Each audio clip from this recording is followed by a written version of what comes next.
সেমিনারের বিষয় ছিল হেপাটোবিলিয়ারি ডিজিজেস এবং তার ডিজিজ যেগুলো আছে সেগুলো ম্যানেজমেন্ট। আমরা সেটা নিয়ে কথা বলবো। এখানে অ্যানাটমি এবং ফিজিওলজি গুলো ক্লাসে পড়ানো হয়েছে, তাই না? সেগুলো নিয়ে কথা বলবো না। আপনাদের যে বলছি যে এই যে হেপাটোবিলিয়ারি যে সিস্টেমটা আছে এর মধ্যে রিলেটেড কয়েকটা অঙ্গ আছে, সেটা হলো লিভার, গলব্লাডার এবং প্যানক্রিয়াস। এটা সম্বন্ধে তো ধারণা আছে না? এই সেমিনার গুলো তাদের জন্য যাদের বেসিক ধারণা আছে, যাদের বেসিক ধারণা আছে শুধু তাদের জন্য সেমিনার গুলো হয়। আমরা অ্যানাটমি ফিজিওলজি গুলো অত কাজ করবো না। আমি আজকে বসছি হলো শুধু ডিজিজ পড়ানোর জন্য, এর প্যাথোলজিক্যাল সাইডটা পড়ানোর জন্য, এই যে লক্ষণ বা এই জেনারেল যা হয় ঘটে আর কি সেগুলো পড়ানোর জন্য। তাহলে আমি গল ব্লাডারে আমি কোন বিষয়টা পড়াচ্ছি এখন? আমি পড়াচ্ছি পরেরটা, লিভার পড়াচ্ছি, তাই না? আমি পড়াবো হলো গল ব্লাডার, ঠিক আছে? আচ্ছা, প্রথম কথা হলো যে আপনারা দেখছেন যে স্ক্রিনে যে গল ব্লাডার ইয়াটা মানে তার নিচে আছে প্যানক্রিয়াস। আচ্ছা, আমরা একটু ইয়াটা দেখি যে গল ব্লাডার স্ট্রাকচারটা একটু দেখি কেমন। এই গল ব্লাডার স্ট্রাকচার যে উপরে লিভার আর নিচে হলো গল ব্লাডার, তার নিচে প্যানক্রিয়াস। এই ছবিটা আমি ক্লাসে অনেকভাবে সুন্দর করে হাতে স্কেচ দিয়ে আঁকায় দিয়েছিলাম যে ইন্ডিকেট করার জন্য, তাই না? কোনটা রাইট অ্যাঙ্গেল হেপাটিক ডাক্ট, কোনটা কমন হেপাটিক ডাক্ট, কোনটা কমন বাইল ডাক্ট, এগুলো সবকিছু ডিটেইলস আমি ক্লাসে পড়াই দিয়েছি। এই ধরনের ছবি, ঠিক আছে? আমরা আচ্ছা, আমি আপনার আমাকে তো চেনে, সেখানে তো আর ছবি দেওয়া নাই। আমি আপনাদের সবসময় একটা ভালো প্রেজেন্টেশন দরকার দেওয়ার জন্য খুব চেষ্টা করি, মানে I should try to best of myself, মানে আমি আমার সাধ্য মতো চেষ্টা করি যতটুকু পারার কথা এটা করি। তাহলে আমি প্রথম কথা হলো প্রথমে জানবো এই যে হেপাটোবিলিয়ারি যে সিস্টেমটা আছে সেটার একটা ডেফিনেশন জানবো। টোটাল হেপাটোবিলিয়ারি সিস্টেমের একটা ডেফিনেশন। এটা বললাম যে এই সিস্টেমের সঙ্গে তিনটা অঙ্গ জড়িত, লিভার, গলব্লাডার, প্যানক্রিয়াস। তাহলে এটা একটা গ্রুপ আছে, এটা একটা পরিবার আছে, তাই না? হেপাটোবিলিয়ারি সিস্টেমে তাহলে একটা পরিবার আছে। এই পরিবারের টোটাল যে পরিবারটা আছে, এই পরিবারটা মিলিয়ে যে ডিজিজ গুলো হয় তাকে বলা হয় হেপাটোবিলিয়ারি ডিজিজেস। বুঝতে পারছেন? সেটা কি হয়? এটা গ্রুপ অফ কন্ডিশন। এই তিনটা অঙ্গ মিলিয়ে একটা গ্রুপ অফ কন্ডিশন হয়, একটা সমস্যা হয়, বিষয় হয়। এই যে অ্যাফেক্টিং কে কে হয়? বাইল ডাক্ট, যে পিত্ত নালী, এই বাইল ডাক্টের সঙ্গে জড়িত, সেই সঙ্গে প্যানক্রিয়াস জড়িত, তারপরে গলব্লাডার, তারপরে এটার সঙ্গে আর কি হয়? এটার সঙ্গে তিনটা অঙ্গ বা তিনটা বিষয় জড়িত। কিন্তু ঘটনাগুলো কেন ঘটে? এটার সঙ্গে রিলেটেড সিস্ট হতে পারে। গল ব্লাডারের যে কমন বাইল ডাক্ট আছে তার পাশে একটা সিস্ট ফর্ম করলো, করে গল ব্লাডারের ছিদ্রটাকে চাপ সৃষ্টি করে গল বাইল পিত্ত নিঃসরণটা বন্ধ করে দিল। তো এটাও একটা কারণ হতে পারে, যে সিস্টও একটা কারণ যে এই হেপাটোবিলিয়ারি ডিজিজের জন্য। তারপরে ব্লকেজ হতে পারে, কমন বাইল ডাক্টের ব্লকেজ হতে পারে, এর জন্য পিত্ত নিঃসরণ বন্ধ হয়ে যেতে পারে। আরো হতে পারে অ্যাবনর্মাল গ্রোথ, যে সাইডে যে কোনো ধরনের অ্যাবনর্মাল গ্রোথ, অস্বাভাবিক বৃদ্ধি শরীরের ভিতরে, এই ধরনের বিষয়গুলো থাকতে পারে। এইগুলোই এফেক্ট করবে কিসের উপরে? যে আমাদের যে গলব্লাডারের নিঃসরণটা আছে বা এটার কারণে যে পিত্তগুলো যে ডিউডেনামে পৌঁছায়, এটা এফেক্ট করবে, করার জন্য একটা ডিজিজ কন্ডিশনে চলে যাবে। এটা কিভাবে যায়? হঠাৎ করে একবারে যায় না, আস্তে আস্তে গ্রাজুয়ালি যায়। একটা মানুষ এই সমস্যা হলে পরে কিন্তু এই লিভার পিত্ত অথবা এই পিত্তনালী অথবা এই প্যানক্রিয়াস যে সমস্যাগুলো আছে, কোনো মানুষ প্রাথমিক অবস্থায় কোনোদিন ধরা পড়ে না। এটা কিন্তু খুব সিভিয়ার ডিজিজ, প্রাথমিক অবস্থা ধরা পড়ে না, কিন্তু ধীরে ধীরে আস্তে আস্তে একেবারে নিঃশেষ হয়ে যায়। এই ধরনের সিচুয়েশন আমরা এতক্ষণ জানলাম যে হেপাটোবিলিয়ারি যে সিস্টেমটা তার রিলেটেড যে ডিজিজ গুলো হয় এটার সঙ্গে শর্ত জড়িত, তাই না? আমরা এখন জানবো, আমি পড়াবো গল ব্লাডার। আমি গল ব্লাডারে, তাহলে আমরা গল ব্লাডারের যে ডিজিজ গুলো আছে এর সঙ্গে কি রিলেটেড? গল ব্লাডার রিলেটেড যে ডিজিজ গুলো আছে সেটা হলো এর সঙ্গে গল স্টোন, গল ব্লাডারে স্টোন হয় সেটা জড়িত। এর সঙ্গে ইনফ্লামেশন, ইনফ্লামেশন, আমরা যে ইনফ্লামেশন একটা সিচুয়েশন, যে কোনো শরীরে যে কোনো জায়গায় ইনফ্লামেশন হোক না কেন সেখানে কিছু ঘটনা ঘটে, তাই না? ওখানকার লোকাল যে সেল গুলো আছে সেগুলো ড্যামেজ হয়ে যায়। ইনফ্লামেশনের জন্য সেল ড্যামেজ হয়ে যায়, সেখানে সোয়েলিং হয়, টেন্ডারনেস হয়, পেইন হয়, রেডনেস হয়, তারপরে লস অফ ফাংশন হয়, সেনসিটিভিটি হয়, তাই না? এটা হলো ইনফ্লামেশনের সাইন এন্ড সিম্পটমস। তাহলে গলব্লাডারে যদি ইনফ্লামেশন হয়, প্রথম অবস্থা বোঝা যাবে না যে কেন কিভাবে ইনফ্লামেশন হলো, কতগুলো লক্ষণে আছে, সেগুলো আমি ধারাবাহিকভাবে আমি ক্লিয়ার করতেছি। আপনারা অত্যন্ত মনোযোগ সহকারে আমার লেকচারটা শোনার চেষ্টা করেন, পড়াশোনা আর করার লাগবে না, আপনারা পরীক্ষা পাস করবেন আর ডাক্তার হয়ে যাবেন। ওকে। তাহলে অ্যাবনর্মাল গ্রোথ, এটা তো বললাম যে গল ব্লাডারের ক্ষেত্রে অ্যাবনর্মাল কিছু গ্রোথ হতে পারে আশপাশে, যে চট করে বিভিন্ন ধরনের গ্রোথ হতে পারে। সেগুলা আমাদের ইন্টারনাল যে ভিতরে ঘরের গ্রোথ গুলো হয়, বা টিউমার বলেন, সিস্ট বলেন, বা এগুলো খুব মারাত্মক। বাইরে যেগুলো হয়তো চোখে দেখা যায়, কিন্তু ইনভিজিবল, ইনভিজিবল আমার যার চোখে দেখা যায় না। এই ইনভিজিবল যে গ্রোথ গুলো আছে শরীরের মধ্যে হয়, এগুলো মানুষকে প্রচন্ড পীড়া দেয়। এগুলোর জন্য ইনভেস্টিগেশন, ইনভেস্টিগেশন তো প্রপারলি না হয় একটা ভুল চিকিৎসা হতে পারে।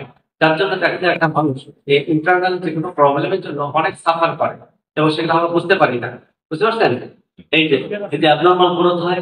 আরেকটা হলো যে গলব্লাডার জন্মগতভাবে কনজেনিটালি তারা একটা ডিফেক্ট নিয়ে জন্মগ্রহণ করতে পারে। যে পিতা মাতা বা তার বংশধরের গলব্লাডারে কিছু ডিজিজ ছিল, যেগুলো কনজেনিটাল ভাবে আসে, সেই ধরনের সমস্যার জন্য গলব্লাডারে কিছু ডিজিজ হতে পারে। ঠিক আছে? তাহলে আমি পরের একটা যে স্লাইডটা দেখাচ্ছি, এই স্লাইডটা আমার সাপোর্ট করতেছে না এই কম্পিউটারকে। এটা একটা স্লাইড ছিল, আমি এটা কাজ করতে পারছি না এই স্লাইডটা। একটু সমস্যা। হ্যাঁ, সেই জন্য আমি পরের ধাপে চলে গেলাম। আমি সিমটমস, এই যে গলব্লাডার রিলেটেড যে সমস্ত লক্ষণগুলো আসে, এই যে গলব্লাডারে যখন পাথর হয়, পাথর হলে কোনো লক্ষণ পাওয়া যায় না। কেউ কিন্তু বলে না যে আমার এই যে সমস্যা। আপনি ধারণা করতে পারেন, সাসপেক্ট করতে পারেন যে গলব্লাডার পাথরের এই সমস্যাগুলো, তার যে লক্ষণ এবং তার যে সাইন সিমটমস গুলো আছে, সেগুলো পাথর রিলেটেড হতে পারে। সেগুলো আপনার কি কি ধরনের সমস্যা? তো প্রথম কথা বললাম, গলব্লাডারের পাথর জমলে 10 বছরেও মানুষের সমস্যা হয় না। কিন্তু এখন ডাক্তারের কাছে যাওয়ার পরে ডাক্তার চিন্তা করে যে এত সমস্যা, মানে এপিগ্যাস্ট্রিক পেইন, তারপরে যে ব্রেস্ট রিলেটেড পিছনে পোস্টেরিয়র এরিয়াতে পেইন হচ্ছে, পিছনের দিকে স্ক্যাপুলার, টিপ অফ দ্য স্ক্যাপুলাতে পেইন হচ্ছে, মার্ফিস সাইন পজিটিভ হচ্ছে, তার মানে কি? তার নিশ্চয়ই গলব্লাডারে পাথর থাকতে পারে। তার জন্য কি আল্ট্রাসাউন্ড করবে, এক্সরে করবে, করার পরে আরো কনফার্ম হবে, তাই না? এই ধরনের ব্যাপারগুলো কনফার্ম হলে পরেও পরে হয় কনফার্ম, তার আগে গলব্লাডারে স্টোন কোনোভাবেই ধরা পড়ে না। বুঝতে পারছেন? তাহলে গলব্লাডারে stone maybe causes no sign or symptoms. বুঝছেন? গলস্টোন এটা হয় কি, যে গলস্টোন হলে পরে যে সমস্যাটা মেইনলি হয় সেটা ব্লকেজ হয়ে যায়। গলব্লাডার স্টোন যদি জায়গা মতো থাকে, পিত্তথলির ভিতরে থাকে, আপনার কোনো সমস্যা নেই। পিত্তথলির মধ্যে অনেকদিন থাকতে পারে, আপনি একটা রেস্ট নিয়ে অপারেশন করতে পারেন। কিন্তু পিত্তথলি থেকে যখন বের হয়ে যায়, কারণ পিত্ত না থলিটা কন্ট্রাকশন করে, পিত্ত বের করে দেওয়ার জন্য চাপ সৃষ্টি করে। চাপ দেওয়ার পরে পিত্ত বের হয়ে আসে। তো পিত্ত থলি থেকে পিত্ত বের হয়ে আসার প্রথম যে মুখটা আছে সিস্টিক ডাক্তার, তাই না? প্রথম মুখটা, এই মুখটা যদি পিত্ত না আসে, পিত্ত থলিতে পাথরটা আগে চলে আসে, তাহলে মুখটা বন্ধ হয়ে যায়। আর বন্ধ হয়ে গেলে একেবারে সিভিয়ার পেইন হয়, সিভিয়ার পেইন। এত সিভিয়ার পেইন হয়, অনেকটা গড়াগড়ি করে মাটিতে। বুঝতে পারছেন? তারপরে ওই পাথরটা যে এই দিকে সামনে পিছনে যে কোনো একদিকে যাওয়া লাগবে, আর পিছনে ব্যাক করতে হবে, ব্যাকটা আর করতে পারে না, পিছনে তো পিত্ত চাপ দিচ্ছে, সামনের দিকে যাবে। যাওয়ার পরে পিত্তনালী সিস্টিক ডাক থেকে আরো নিচের দিকে নেমে গেলে কমন হেপাটিক ডাকতে আসবে, তাই না? মনে আছে ছবিগুলো? কমন হেপাটিক ডাক থেকে কমন বাইল ডাকতে আসবে। কমন বাইল ডাকতে এসে যদি আটকে যায়, একেবারে লিভার থেকে কিছু জিনিস আছে যে ওই দিক ইন্টেস্টাইনে যায়, সেটাও বন্ধ হয়ে যায়। এটা আরেক প্রবলেম, অবস্ট্রাকশন হয়ে যায়। এই অবস্ট্রাকশন হয়ে গেলে সিভিয়ারিটি অনেক বেশি বেড়ে যায়। দেখা যায় তার টয়লেটের সমস্যা হয়। তারপরে পিত্ত না থাকার জন্য পায়খানা প্রচন্ড দুর্গন্ধ হতে পারে, পায়খানার কালার চেঞ্জ হয়ে যাবে। বুঝতে পারছেন? হজম হবে না ঠিকভাবে, ফ্যাট হজম হবে না, এগুলো সমস্যা হবে। এবং এটা তো সাস্টেইন করে, গ্রাজুয়ালি সাস্টেইন করে অনেকদিন থাকে, তাহলে আস্তে আস্তে দেখবে যে এটার জন্য তার অনেক সমস্যা হচ্ছে, ডাইজেস্টিভ ডিসঅর্ডার হয়ে যাচ্ছে, নানা রকমের প্রসঙ্গ আসে, তার আইবিএস হয়েছে, কনস্টিপেশন হয়েছে, গ্যাস্ট্রিক ইন্টেস্টাইনাল ডিসঅর্ডার হয়ে গেছে, নানা প্রসঙ্গ আসে। ঘটনাগুলো এখান থেকেই ঘটে। বুঝতে পারছেন? তাহলে আমরা এটা জানলাম যে ব্লকেজের কারণে যে ঘটনাগুলো হয়, এটা যে সমস্ত সাইন সিমটম গুলো কি বিষয়ের সঙ্গে জড়িত থাকতে পারে, সেটা হতে পারে সাডেন রেপিড তার পেইন হতে পারে, upper right portion of the your abdomen, আপনার অ্যাবডোমিনাল ক্যাভিটির upper right portion of the অ্যাবডোমেনে হতে পারে পেইন। এটা সাধারণত ওই যে মাঝখানে এপিগ্যাস্ট্রিক রিজিয়ন, তাই না? রাইট হাইপোকন্ড্রিয়াক, রাইট হাইপোকন্ড্রিয়াক রিজিয়নে ব্যথা হতে পারে। তারপরে সাডেন এবং র্যাপিডলি ব্যথাটা আসবে সেন্টার অফ ইয়ার অ্যাবডোমেন। হ্যাঁ, আমাদের ব্যথাগুলো শুরু হয় কোথায়? আমরা একটা কথা বলছিলাম যে ইয়ে করানোর সময়, যে আপনাদের পেইন যেখানেই করুক না পেটের মধ্যে, পেইন যেখানেই করুক না কেন, আপনি ধারণা করবেন, রোগীর সঙ্গে কথা বলবেন, আপনি প্রফেশনালি ডায়াগনোসিস করবেন, তারপরে ইনভেস্টিগেশন করবেন, কনফার্ম ডায়াগনোসিস করবেন, করার পরে আপনি চিন্তা করবেন যে কোথায় হাত দিবেন। একটা রোগীকে বেডে শুয়ে দিচ্ছেন, শুয়ে দেওয়ার পরে সিস্টেমিক এক্সামিনেশন করতেছেন, তাই না? এক্সামিনেশন করতে যে আপনি কোথায় হাত দেবেন, যেখানে ব্যথা, ধরেন তার অ্যাপেন্ডিক্সের প্রদাহ, অ্যাপেন্ডিসাইটিস, তার ওখান থেকে ব্যথাটা স্প্রেড হয়ে গেছে, পেটের সব জায়গায় ব্যথা। আপনি যদি তার লক্ষণ সাদৃশ্য মনে করেন যে তার গল ব্লাডারে ব্যথা হতে পারে, অথবা তার অ্যাপেন্ডিক্সের ব্যথা, অথবা ভিসেরাল পেইন, বা স্টমাকে কোনো গ্যাস্ট্রিক পেইন, এটা হতে পারে। তা আপনি যদি সাসপেক্ট করেন যে এটা হতে পারে, যে এরিয়াতে সাসপেক্ট করলেন, ধারণা করলেন যে এরিয়ার কারণে ব্যথা, ওইখানে আগে হাত দিবেন না। ওইখানে হাত দিচ্ছেন তো শেষ একেবারে, মৌচাকে ঢেল মারা আর ওইখানে হাত দেওয়া একই কথা। ব্যথা ছড়ায় যাবে, পুরো পেট জ্বলে যাবে, আপনি আর ডিসিশন নিতে পারবেন না কোথায় ব্যথা। আপনি সাসপেক্ট করলে তার অ্যাপেন্ডিসাইটিস, অ্যাপেন্ডিক্স রিজিয়নে ব্যথা, তাহলে আপনি হাত দেবেন অন্য জায়গায়, রাইট? ম্যাকবার্নস পয়েন্টে হলো কি থাকে, অ্যাপেন্ডিক্স থাকে, রাইট? ম্যাকবার্নস পয়েন্টে, ওই পয়েন্টে সারা অন্য জায়গায় হাত দিবেন, দিয়ে ওখানে যাবেন শেষে। ওখানে শেষে যা যখন চাপ দেবেন, তখন দেখবেন রোগীর চেহারার দিকে তাকাবেন। কেন? ডাক্তাররা দেখা যাচ্ছে যে রোগীর মাথা এই পাশে ঘুরাই দিয়ে সিস্টেমিক এক্সামিনেশন করে, আর হাতটা মুখের দিকে দেখে। কেন দেখে? যে ব্যথা মুখের, face is the mirror of mind, তাই না? মুখে বোঝা যায় তার ব্যথাটা কি। একটা মানুষ সুস্থ অসুস্থ, ভালো মন্দ, দুঃখ হতাশা বেদনা সবকিছু ফেসটা মুখের পর্দা, মুখ দেখলে বোঝা যায়। আর এটা বুঝতে হবে আপনাদের কি, doctor, you are exception from others. তাহলে আমরা জানলাম যে এই যে পেইন গুলো হয়, সাডেন পেইন, এই যে এগুলো সবকিছুর মূলে কোনো একটা ঘটনা আছে। তাহলে আমরা এইরকম জাস্ট বিলো ইউর ব্রেস্ট বোন, এই যে নিপল ব্রেস্ট বোনের নিচে যে রিবস গুলো আছে, এর নিচে পেইন হয়। তারপরে হলো কি হয়, ব্যাক পেইন হয়, শোল্ডার পেইন হয়, তারপরে রাইট শোল্ডারে, বিশেষ করে রাইট শোল্ডার পেইন হচ্ছে। আমারও তো 2 দিন হলো শোল্ডার পেইন, আমিও তো সন্দেহ করতেছি কি না কি হলো। নর্সিয়া হতে পারে, নট ভমিটিং, ভমিটিং টেন্ডেন্সি, নর্সিয়া। অনেকে জিজ্ঞাসা করবে বমি কি হয়ে যায়? না, বমির ভাব হয়, এটা বলে নর্সিয়া, যে ভমিটিং টেন্ডেন্সি, নট ভমিটিং।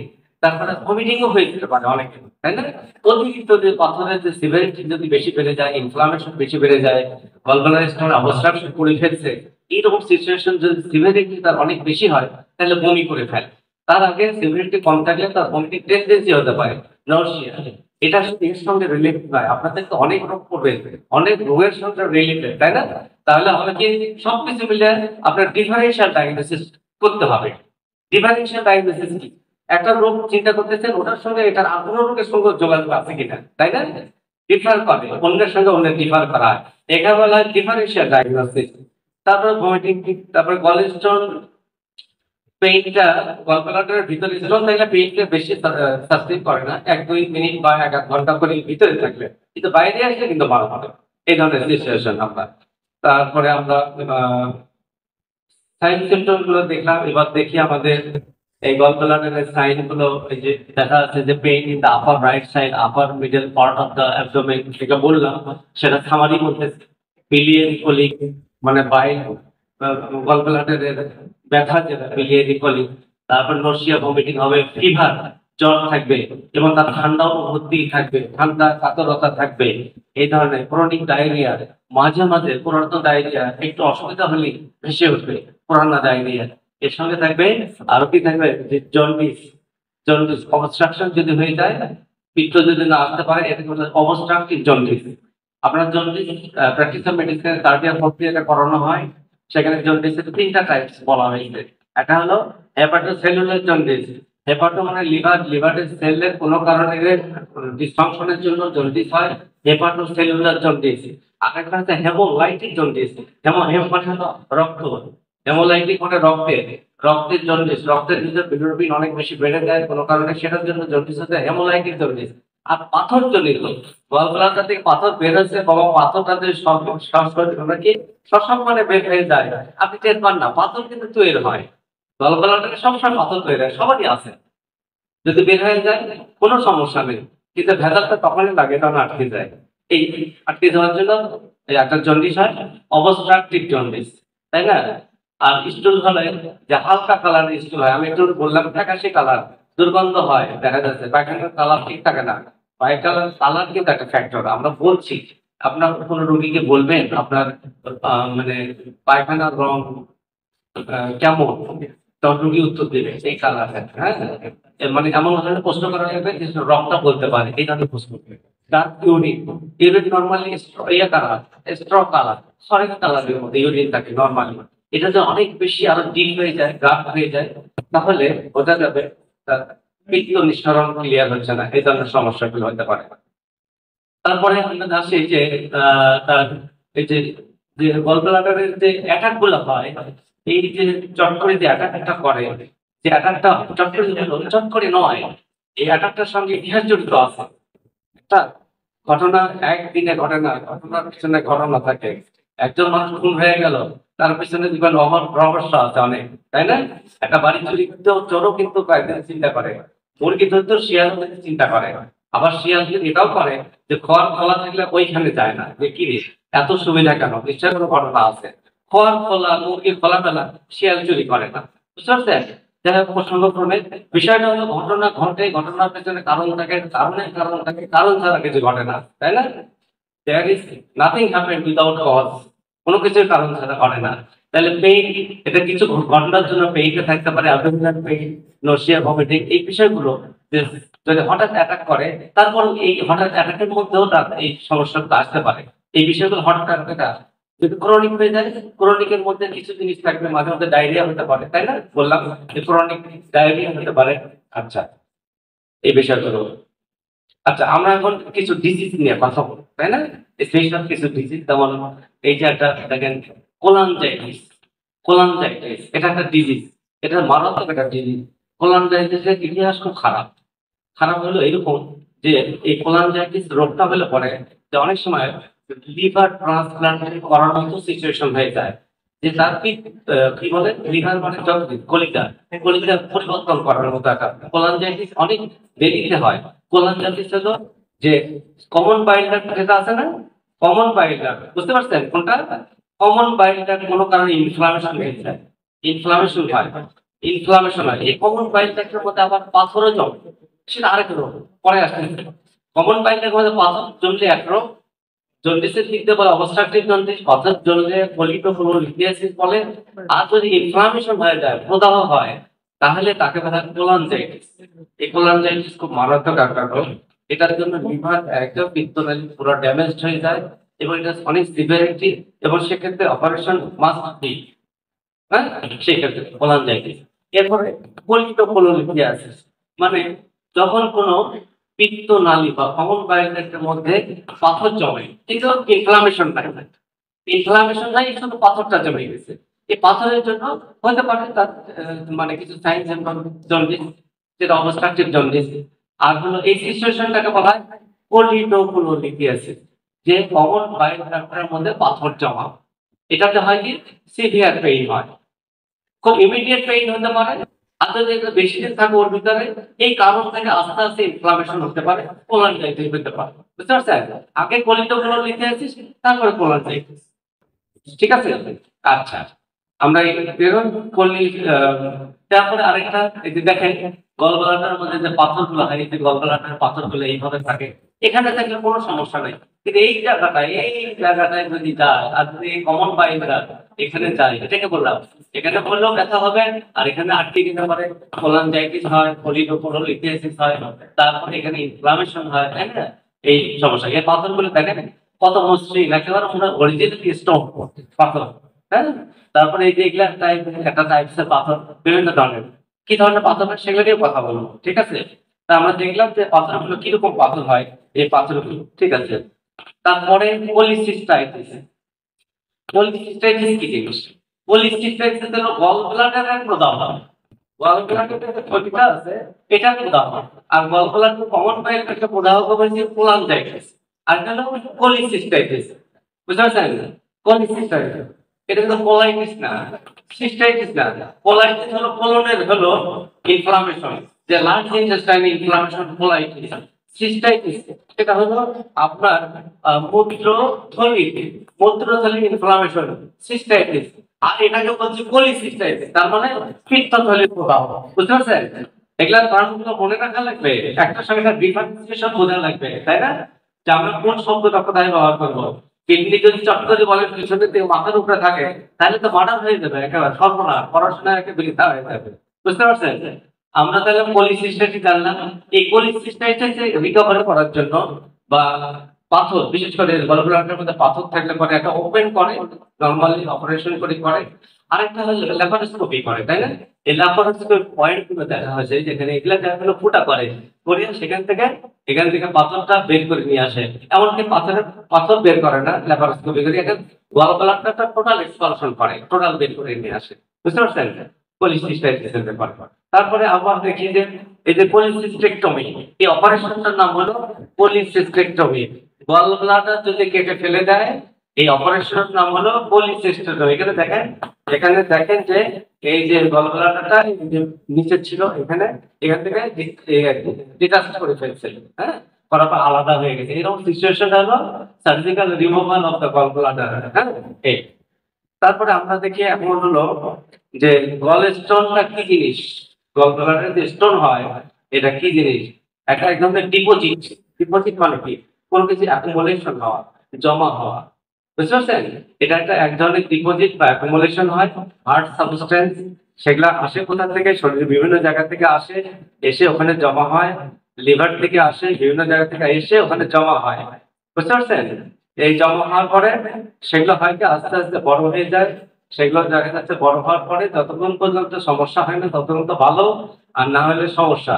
রাস্তার ধারে একটা মার্কার ইট পড়ে আছে, ইটটা পড়ে আসছে গতকালকে আসার সময় আপনি দেখছেন এখানে ইট ছিল। পরের দিন যা ইটটা আর নাই, মধ্যে একটা এই পাশে ধুলাবালি গেছে, ইটে ধুলাবালি গেছে, তারপরে ইটটা ঢেকে গেছে।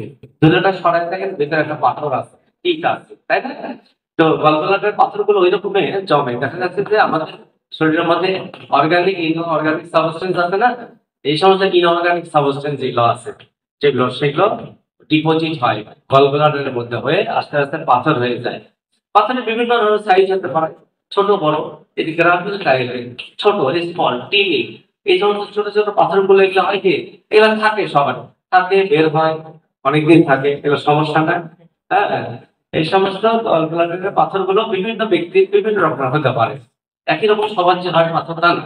দেখা যায় আব্দুল রহিমের এক রকম পাথর, আব্দুল করিমের আরেক রকমের পাথর। এটা তো বিভিন্ন ব্যক্তি বিশেষে ভিন্নতা আসে, যেটা হোমিওপ্যাথি ফর্মুলা বলে। হোমিওপ্যাথি বলে যে ব্যক্তির ইন্ডিভিজুয়ালাইজেশনে চিকিৎসা কেন করে, এখানে বোঝেন যে পাথর একজনের একই রকম হয় না, তাই না? গলব্লাডার একই রকম, পাথর একরকম নয়।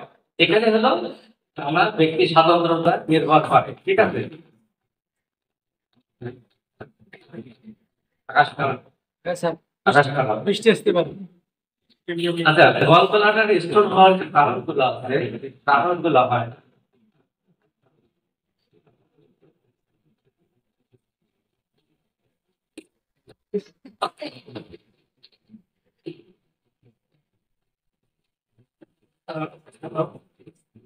হ্যালো,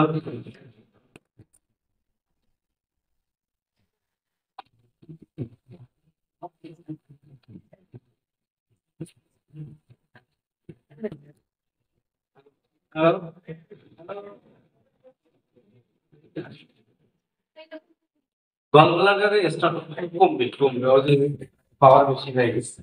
গলব্লাডারে স্টোন হওয়ার যে কারণগুলো সাধারণত আমরা শরীরে অনেক ঘটনা ঘটে, অনেক যেটা অনেক কিছু কারণ আমরা জানি, এটা হলো আননোন কজ। বুঝতে পারছেন? এই গলব্লাডারের পাথর হয় প্রথমত আননোন কজ এই জন্য ঘটে, তারপরে সাসপেক্ট করা হয়, ধারণা করা হয় যে এই সমস্ত কারণে বাইল কন্টে সো মাচ কোলেস্টেরল, পিত্তের মধ্যে যদি কোলেস্টেরল লেভেলটা কোলেস্টেরল অনেক বেশি বেড়ে যায় তাহলে একটা পাথর হয়। সে পাথরটার নামই হলো কোলেস্টেরল পাথর। বুঝতে পারছেন? তারপরে হতে পারে আরো যে বিলিরুবিন যদি বেড়ে যায় সেগুলো পাথর সৃষ্টি করতে পারে। আর যদি গলব্লাডার আপনি যদি খালি না হয়, গলব্লাডারের পিত্ত থলিতে পিত্ত জমছে কিন্তু পিত্ত আপনার পুরোপুরি বের হয় না, মানে গলব্লাডারটা এমটি হয় না। এমটি মানে খালি, গলব্লাডার খালি হয় না, গলব্লাডারের মধ্যে কিছু পরিমাণ পিত্ত থেকেই যায়, পুরোপুরি নিঃসরণ হয় না।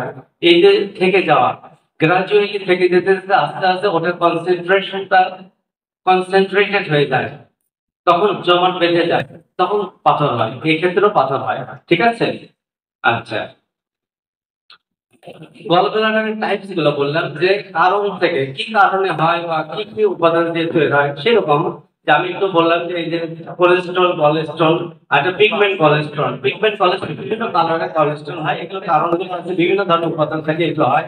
কোলেস্ট্রল গুলো যে সমস্ত উপাদানগুলো পিত্তথলির মধ্যে যে উপাদানগুলো আছে লিভার থেকে, এই এগুলো যদি বিতরণ না হয় ভালোভাবে, যদি দ্রবণীয় না হয়, এই অদ্রবণীয় উপাদানগুলো দেখা যাচ্ছে যে, যেমন ধরে একটা শরবত করতে গেলে অসম্পৃক্ত যে দ্রবণটা অর্থাৎ চিনি জমবে না, তাই না? মাঝে মাঝে প্রেসার দিয়ে জমাতে হয়, জাল দিতে হয়।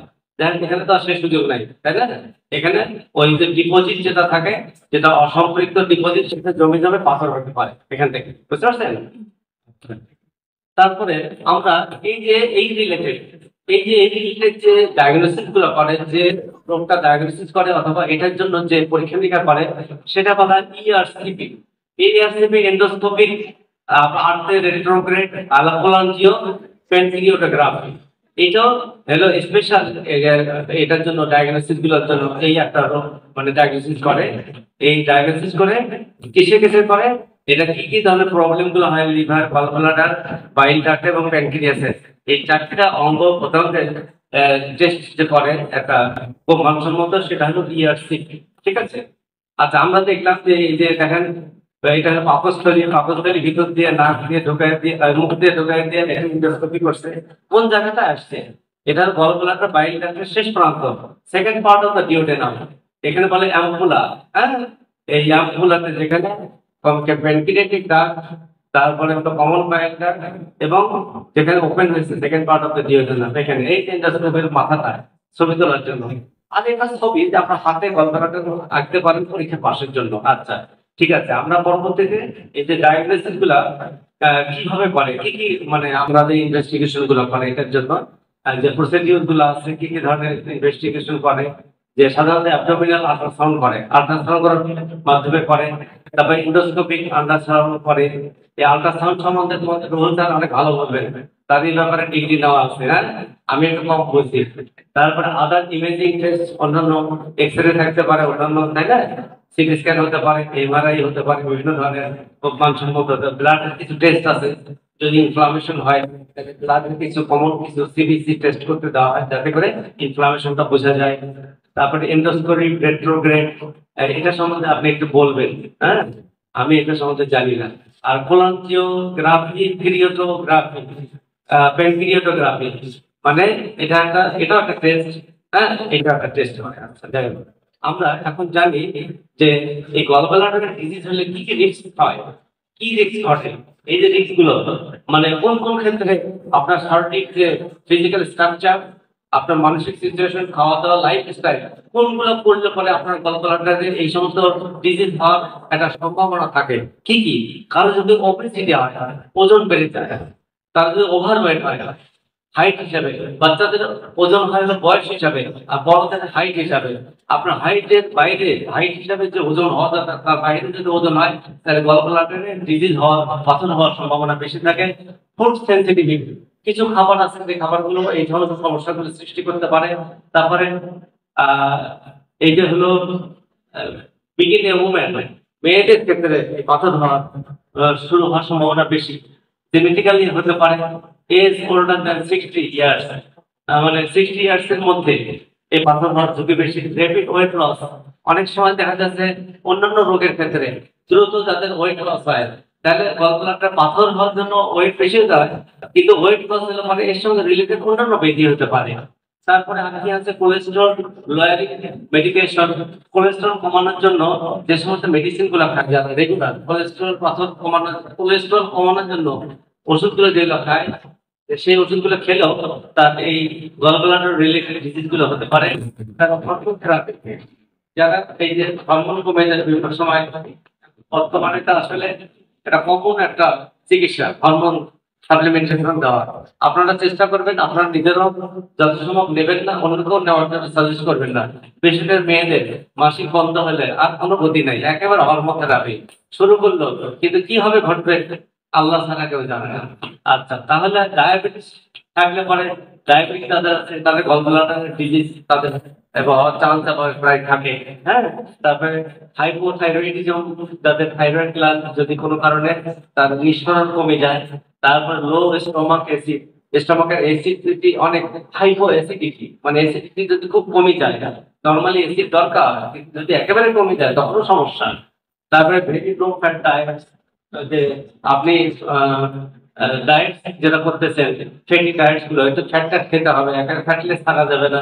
হাই, যারা অনেক বেশি মদ্যপান করে বা এই ধরনের মানে উপাদানগুলো যারা খায় তাদের জন্য আমরা কি ম্যানেজমেন্ট দিই?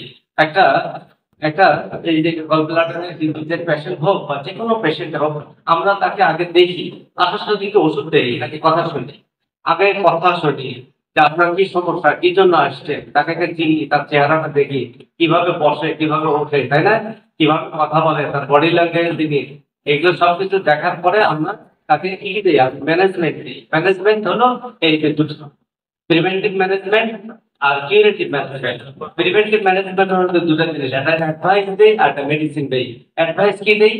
আপনি সাসপেক্ট করবেন, ধারণা করবেন, আপনারা বুঝতেছেন না, এত ভালোভাবে চলিও কেন অসুস্থ হয়ে, দেন ঘটনা ডক্টর, তাহলে আপনার কাছে যাবেন। আর আপনি যদি বুঝতে পারেন আমার চলাটাই মধ্যে মানে আজে বাজে একটা চলাফেরা, আমার চলাফেরার মধ্যে কোনো ডিসিপ্লিন নাই, তাহলে বুদ্ধিমানরা কি করবে?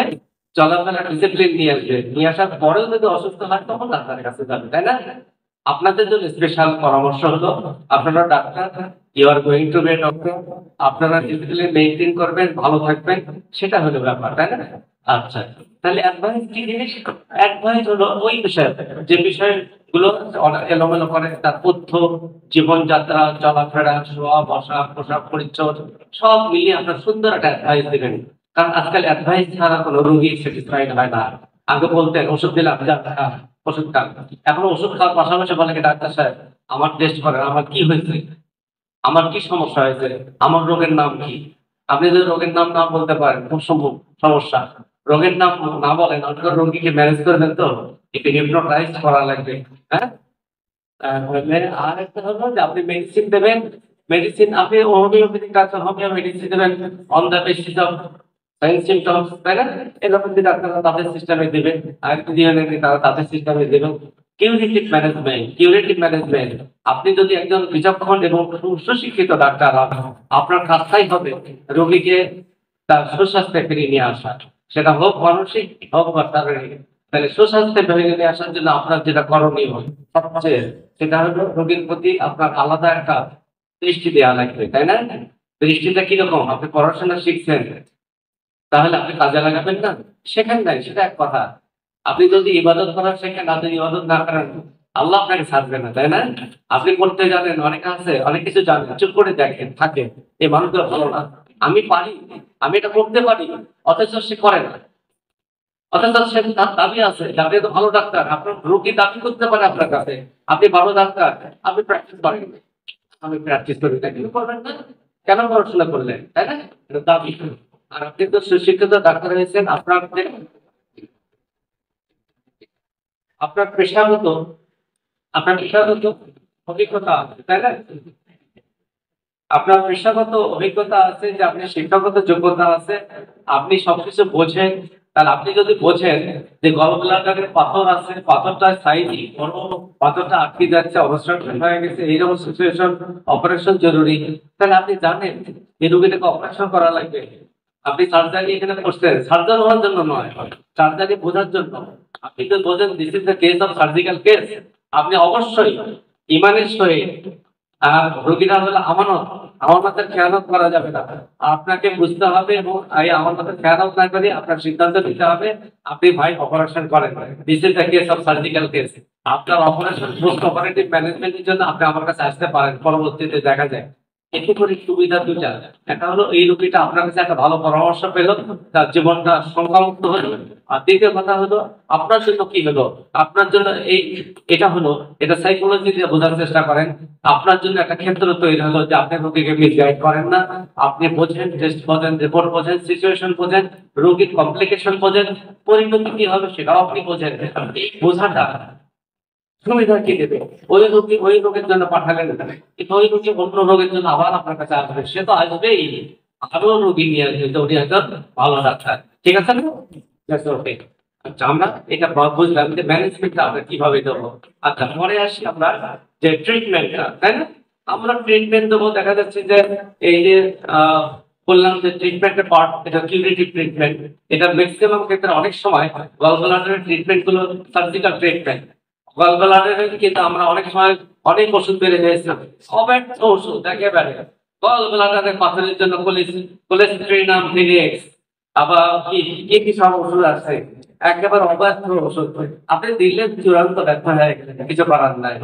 এখন আপনাকে সিদ্ধান্ত নিতে হবে যে আমি গলব্লাডারের ওষুধ অনেক সময় কাজ করে না, করতে চাই, সেনসিটিভ ডিজিজ, যার জন্য আপনাকে সিদ্ধান্ত নিতে হবে। এর জন্য সাধারণত সার্জিক্যাল যে ব্যাপারগুলো থাকে সেগুলো তাড়াতাড়ি করে। গলব্লাডার রিমুভ করে ফেলে, টোটালি গলব্লাডার রিমুভ করে, যেটা বলা হয় পলিসিস্টেক্টমি। আর হলো ওই যে গলব্লাডার পাথরগুলো ডিজলভ করার জন্য সেটাকে সেটাকে গলায় ফেলানোর জন্য কিছু ওষুধপত্র আছে, হোমিওপ্যাথি ওষুধেও বলে, আমরা দেই, তারপর অনেক ডাক্তাররাও দেয়, কিছু ওষুধ আছে অ্যালোপ্যাথি দেয়, কিন্তু এগুলো সাস্টেইনেবল না, এগুলো নিশ্চয়তা নাই। তারপরে আর শেষে কি করে যে তাকে অপারেশন করে, সিস্টেম হলে ল্যাপারোস্কোপি করে, যাকে পলিসিস্টেক্টমি ল্যাপারোস্কোপির মাধ্যমে এইভাবে করতে পারে। এটার জন্য কি লাগে, একটা ছোট্ট ভিডিও ক্যামেরা লাগে, ল্যাপারোস্কোপি করতে টিনি বলে সুন্দর। আপনারা অনেক সময় যাদের করছে তাদের ভিডিও সিডি দিয়ে দেয়, আপনার বাসায় নিয়ে এসে দেখবেন, অনলাইনে দেখবেন, দেখবেন যে সুন্দর করে দেখা যায়। আচ্ছা, ঠিক আছে। এখন কি জটিলতা হয়, আপনি যদি ভুল করেন, আপনি যদি ঠিকভাবে চিকিৎসা না দেন, আর আপনি যদি কামখেয়ালি করেন, তাহলে কি ঘটনা ঘটতে পারে? এই যে গল ব্লাডারে ইনফ্লামেশন হবে, গল ব্লাডারের পিত্তথলির প্রদাহ হবে, কোলিসিস্টাইটিস, আবার ব্লকেজ হবে কমন বাইল ডাক্ট পাথর দিয়ে, তারপর হবে প্যানক্রিয়াটিক ডাক্ট, ওই পাথর নিচের দিকে চলে যায়, প্যানক্রিয়াসের মুখ অ্যাম্পুলা দ্বারা প্যানক্রিয়াটিক ডাক্টের মুখ যদি বন্ধ হয়ে যায়, তাহলে এইদিকে পিত্ত বন্ধ হয়ে গেলে প্যানক্রিয়াটিক ডাক্ট থেকে যে সমস্ত উপাদানগুলো আছে, প্যানক্রিয়াস একটা কমপ্লেক্স গ্ল্যান্ড, তাই না? যারা দুই ধরনের কাজ করে, এক্সোক্রাইন কাজ, ডাইজেস্টিভ কাজ, আর এন্ডোক্রাইন সিস্টেমের কাজও করে, তাই না? হেভি ইনসুলিন আসে, অন্যান্য উপাদান আছে, আবার হজম করার রস আসে ওখান থেকে, তাহলে দুটো সিস্টেমের বন্ধ, অনেকগুলো সমস্যা হয়ে যেতে পারে, তাই না? এই প্যানক্রিয়াসে ইদানিং প্রায় দেখা যাচ্ছে প্যানক্রিয়াসে পাথর জমতেছে মানুষের, এবং এটার জন্য খুব সিভিয়ারিটি, অনেক সমস্যা, পাথর জমার জন্য অনেক লক্ষণ আপনি খুঁজে পাবেন না। তার জন্য আমার কাছে মনে হয় আল্লাহর অশেষ দান হোমিওপ্যাথি, যে অনেক সমস্যার সমাধান থেকে পাওয়া যায় না, ডাক্তাররা ইনভেস্টিগেশন করে রিপোর্ট তৈরি করতে পারে না, ভুল করতেছে, ভুল হচ্ছে, ভুল চিকিৎসা দিচ্ছে, এরকম সমস্যাগুলো হচ্ছে। অ্যানিম্যাল কি আবিষ্কার করলো যে কোনো কিছু দরকার নাই, খালি লক্ষণ শুনতে প্রপারলি শুনতে পারেন, আর যদি বুঝতে পারেন, আর যদি হয়ে যায় লক্ষণে লক্ষণে 100 তাহলে তাকে ড্রামেটিক হয়ে রাতারাতি একটা রোগী ভালো হয়ে যাবে। এটা খোঁজার জন্য আপনার যথেষ্ট মেহনত সাধনা এগুলো করতে হবে, এবং সৃষ্টিকর্তার কামনা করতে হবে। তাহলে আমরা ইনফ্লামেশন গুলো এগুলো হতে পারে, তাই না? এই গলব্লাডার পেইনটা শুরু হয় এই জায়গাটায়, এই জায়গাটার পেইন হয়, এই যে মুখটা, এটা বলে ফান্ডাস, এখান থেকে ইনফ্লামেশনটা শুরু হয়, দেখেন ওখানে পেইনটা হয়, সিভিয়ার পেইন ওখান থেকে হয়। তারপরে আমরা আসি যে এই যে গলব্লাডার ডিজিজের আমরা কিভাবে প্রিভেন্ট করতে পারি, কন্ট্রোল করতে পারি, যার হয়নি তাদের জন্য, তাই না? আপনি অ্যাডভাইস করবেন অন্যদেরকে, সেটা হলো তোমার কন্ট্রোল করতে হবে, ওয়েট কন্ট্রোল করতে হবে, স্বাভাবিক ওয়েট রাখতে হবে, তারপরে ইমপ্রুভ ইউর ডায়েট, যা খাওয়া হচ্ছে, যে ধরনের খাওয়া হচ্ছে সেই ডায়েট সম্বন্ধে আপনাদেরকে ধারণা রাখতে হবে, তাহলে এক্সারসাইজ করতে হবে, তাই না? এক্সারসাইজের একটা লিমিটেশন আছে, তাই না? এক্সারসাইজ লিমিটেশন সবকিছু, এগুলো কিন্তু অনেক পড়াশোনা পয়েন্ট গুলো বলতেছি, যে আপনি একটা রোগীকে কন্ট্রোল করবেন, ওয়েট কন্ট্রোলের জন্য অনেক পরামর্শের ব্যাপার আছে না, তার সিচুয়েশন দিবেন, পরামর্শ দিবেন, পরিস্থিতি বুঝে, তারপরে তার ডায়েট, আপনি দেখা যাচ্ছে যে ডাক্তার ভিজিট দিতে পারেন, ওষুধ কিনে খেতে পারেন, বললে প্রত্যেকদিন একটা করে ডিম খাবেন, আপেল খাবেন, কমলা খাবেন, আর ডালিম খাবেন, এ হবে? রোগী আর আপনার কাছে আসবে না, সর্বনাশ ডাক্তার সাহেব আমাকে 12টা বাজে রেখেছে, আমার নাই হলো ভাত খাওয়ার টাকা আমি বলে। তারপরে আল্লাহ দুই ধরনের জ্ঞান দিচ্ছে, আপনি দেখা যাচ্ছে কি আয়রন খাওয়াবেন, আপেল খাওয়াবেন, পেয়ারা খাওয়াবেন, ডালিম খাওয়াবেন, খেজুর খাওয়াবেন, দরকার কি ভাই? কচুর শাক খেলে মনে হচ্ছে বেশ আয়রন পাওয়া যায়, এগুলো তো স্বাস্থ্য করতে হবে না আপনাকে, এগুলোর মধ্যে অল্পর মধ্যে। আবার কি এইভাবে বলবেন না, আরে টাকা পয়সা নেই আপনার, কিসের আবার আপনি তো ওগুলো খাইতে পারবেন না, আপেল তো কেনার টাকা নেই আপনার, কচু খান, কচুর মধ্যে অনেক কিছু আছে, হবে? বলারও ধরন আছে, তাই না? এগুলো অনেকগুলো ব্যাপার আছে, ডাক্তার বুঝতে পারছেন, বিচক্ষণতা বাড়াতে হবে। তাহলে এই যে পানি খেতে হবে, প্লেন্টি ওয়াটার, অনেক পানি খেতে হবে। অনেক বলতে কি 10 লিটার, 5 লিটার, 1 লিটার, 2 লিটার, তা নয়। সেটা হলো কতটুকু তার হলো এক্সপ্রেশন হচ্ছে, প্রস্তাব কতটুকু হচ্ছে, প্রচন্ড ঘেমে গেছে, প্রস্তাব কমে গেছে, ঘাম গা দিয়ে ঘাম বের হয়ে যায়, 1-1.5 লিটার পানি বের হয়ে যেতে পারে, প্রচুর ঘাম। ঘামের মধ্যে অনেক কিছু বের হয়ে যেতে পারে, মাথা খারাপ হয়ে গেছে, কথা বলে চেঁচিয়ে উঠতেছে, এদিকে সাথে শরীর থেকে অনেক কিছু বের হয়ে গেছে। আর পানি কতটুকু খাবে, পানির একটা লিমিটেশন আছে, সেটা আপনাকে বুঝে শুনে খাবে। Avoid cholesterol lowering drugs and hormone therapy. যে কোলেস্টেরল খাওয়ানোর জন্য কেমনি আপনি কমাবেন? আপনি কি ঘরে ঘরে পরিবেলাবেন, ভাই আপনি কি খান? আপনি কি থাইরয়েড খান? আপনি কি হাইপারথাইরয়েডিজম বা হাইপোথাইরয়েডিজম? আপনি কি থাইরয়েড খান বা কার্বিজল খান? তাহলে ওটা বন্ধ করেন। আমি এটা শিখিয়েছি, স্যার বলছে এটা কি হবে? আপনার চেম্বারে যে রুগী আছে, অন্যান্য যারা কাউন্সিলিং করা লাগবে, একটা একটা করে ধরেন, আস্তে আস্তে ঠিক হয়ে যাবে, বুঝতে পারছেন? যদি আপনি ভালো ডাক্তার হন। এখন আপনার প্রিভেনশন, তাহলে আপনাকে এই যে গলব্লাডারের যে স্টোনটা, এটাকে প্রিভেন্ট করার জন্য আপনার মাঝে মাঝে খাবারের প্রতি একটা নজর দিতে হবে। খাবার স্কিপ করতে হবে। স্কিপ মানে কি? সকালবেলা, দুপুরবেলা একেবারে বিস্কুট খাচ্ছেন, দাওয়াত খেয়েছেন, সামনে যায় মাছ, মাংস, ডিম, ডাল, একেবারে আরো কত কিছু আছে না, চাইতেই পাওয়া যাচ্ছে, পেট ভরে খাচ্ছেন একেবারে। ভাবলেন যে ওর 6 মাস হলো খাই না মাংস, দেন খাই খাই খাইতে খেতে ওভারলোড হয়ে গেছে একেবারে। যারা খোঁজ নিয়ে দেখেন 7 দিন হলে বিছানা পড়ে যাচ্ছে, উঠতে পারে না। আরেকজন অল্প খাবার, 2 পিস মাংস একটু একটু করে খেয়ে দেখা যাচ্ছে একটু খাওয়া দাওয়া করে দিয়েছে। সকালবেলা দিকে অফিস করতেছে, কলেজ করতেছে, ক্লাস করতেছে, সবকিছু ঠিক আছে তার, বুঝতে পারছেন? তাদের স্কিপ করতে হবে, স্কিপ। দুপুরবেলা আপনি অনেক বেশি রিচ ফুড খেয়ে ফেলছেন, রাতের বেলা খাই না, দরকার 1 গ্লাস পানি খান, পানি খেয়ে শুয়ে যান, দেখবেন যে সকালবেলা ভালো থাকবেন। আপনার ক্যালোরি দরকার। আমি যে কাজটা করি, বসে থাকি, আমার ক্যালোরি দরকার 1500 ক্যালোরি, কিন্তু ওই পুস্তকে লেখা আছে একটা অ্যাডাল্ট পার্সনের ক্যালোরি দরকার 3300 ক্যালোরি। দরকার নাই, ওটা ভুলে যান। এখন হয়তো মাথা খাটে কাজ করা, বসে বসে কাজ করা, বসে থাকে, আপনার 1500 ক্যালোরি হলে যথেষ্ট।